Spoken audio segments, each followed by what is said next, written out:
আরে জন্মদিনে তোমার গাল ফাঁকা থাকবে তা কি হয়? হ্যালো ফ্যামিলি, আজ ছিল এই আপত্তার জন্মদিন, তো সেই অনুযায়ী আমরা আজকে বেরিয়ে পড়েছিলাম।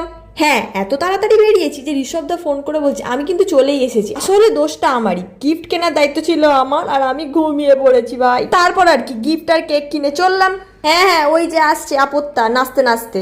এমন ছেলে মাইরি জন্মদিনে খাওয়াবে না বলে জন্মদিনের ডেটটাই আমাদেরকে বলেনি, কিন্তু আমরা হচ্ছে খুব ডেটা, তাই আমরা জন্মদিনের ডেট ঠিক খুঁজে বার করে নিয়েছি। এখানে দিদি আমাদের কেক কেটে দিচ্ছিল, আমার এক্সপ্রেশন থেকে বুঝতেই পারছো আমি বড় কেকটা নেওয়ার জন্য ছটফট করছি, হি হি।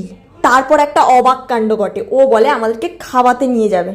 আমরা কিছু করবো আর ভুল হবে না তা তো হতেই পারে না, এখানে আমরা গিফটটা ওকে দিতেই ভুলে গেছিলাম। যাই হোক, ওটা আমরা আগে ওকে দিলাম। অনেক কিছু খাবার অর্ডার করেছিলাম ভাই, কিন্তু আমি প্রথমেই ওকে জিজ্ঞেস করে নিয়েছিলাম ভাই পয়সা দিবি তো, বাসন টাসন মাজাবি না তো। একটা সত্যি কথা কি জানো তো, আমরা একে তাকে রোস্ট করলেও আমরা কিন্তু কেউ কারোর খারাপ চাই না। কুত্তা ছাগলের মতো মারপিট করার পর রেস্টুরেন্ট তো আমাদের টেনে বাইরে বার করে দিল। যাই হোক, এবার বাড়ি যাওয়ার পালা। হ্যাঁ, রাস্তায় আমাদের আকাশ দাদা খুব সুন্দর করে ভিজিয়ে দিয়েছে, তো কি আর করা যাবে। দেখা হবে নেক্সট ব্লগে, টাটা।